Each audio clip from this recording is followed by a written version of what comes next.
Voici Julio Abran, 26 ans. Le 12 mai 2019, la vie de ce jeune homme qui se destinait à une carrière de footballeur bascule. À l'époque, outre le sport, Julio est aussi mécanicien. Et c'est lors d'une intervention que l'accident survint.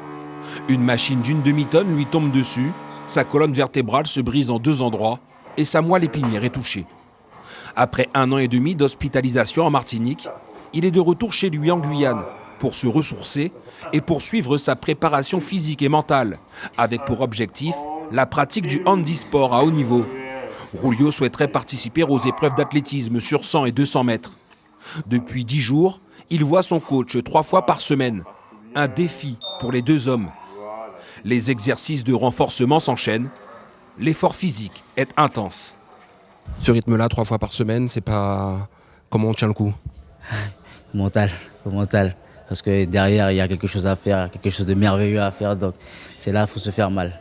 C'est là. Que se passe-t-il dans la tête de Julio au moment où il sent son corps le lâcher le jour de l'accident?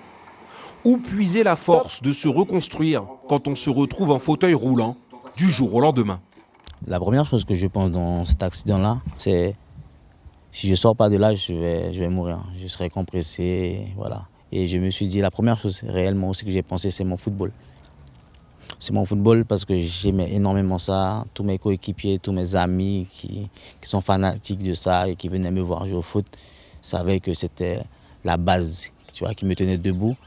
Et après, c'est vrai, tu réfléchis à la famille, aux amis et tout, mais dans ce contexte-là, tu dois t'en sortir. Et en arrivant à l'hôpital du Carbet, et là, tu es encore tout seul. Là, maintenant, tu dois pousser. Tu dois rectifier le passé, tu dois te bonifier même. 9, 10, bien. Et c'est là que je me suis dit, Julio, mets-toi à la prière réellement, tu vois. Parce que tu auras prié, bon, je dis, quand tu auras allé à l'intérieur, tu auras fait tout bête. Mais c'est pas assez, tu vois. Quand tu te lèves le matin, vous savez très bien, quand tu te lèves le matin, c'est mon pas envie d'aller travailler, mon pas envie de faire ça et tout. Mais tu dis merci Seigneur, tu te mets debout dans tes 2 jambes et tu vas travailler, tu vois. Et ça, je le faisais pas avant. Je me plaignais, je vais pas me lever, je vais dormir à 6h, 7h, 8h. Et je disais jamais merci Seigneur, je me lève. Et aujourd'hui, tous les matins, je me levais, je me disais merci Seigneur. J'ouvre les yeux, même si ça bouge pas. Mais chaque jour, il faut avancer. Cet accident-là, il faut l'accompagner. Si tu n'accompagnes pas cet accident-là, tu ne pourras pas entrevoir l'avenir. Tu vois, parce qu'il faut accepter. Moi, j'ai accepté parce que je n'ai pas le choix.